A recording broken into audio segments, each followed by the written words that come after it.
già detto prima che è stata una enfatizzazione giornalistica di una dialettica interna che c'era stata tra di noi, perché c'erano delle proposte diverse sulla costituzione del CSM.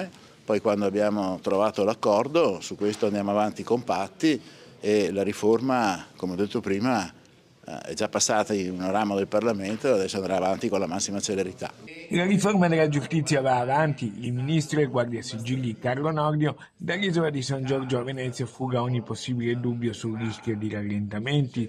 Ospite del convegno organizzato dall'Unione delle Camere Penali Italiane, ha ricevuto un'accoglienza calorosa. Il suo intervento dal palco è stato più volte interrotto da lunghissimi applausi da parte della platea di oltre 400 penalisti da tutta Italia. Un onore, un piacere di ritrovare anche tutti i vecchi amici, a cominciare dai membri e dal direttivo della Camera Penale, tra l'altro su un argomento sul quale scrivo da 30 anni, la riforma del processo, in questo caso la separazione delle carriere e la ricomposizione del CSM.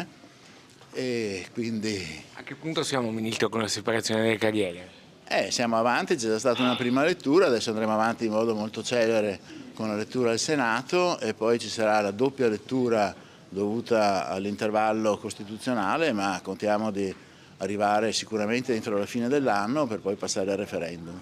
L'agenda degli obiettivi da raggiungere al Ministero non conosce soste. Dobbiamo raggiungere tutti gli obiettivi del PNRR, che peraltro abbiamo già in parte raggiunto. Dobbiamo rendere più efficiente la giustizia, abbiamo un piano carceri che sta andando avanti con molta determinazione dopo la nomina di un commissario straordinario e poi in prospettiva abbiamo anche tutta una serie di revisioni sul registro degli indagati, sulla informazione di garanzia.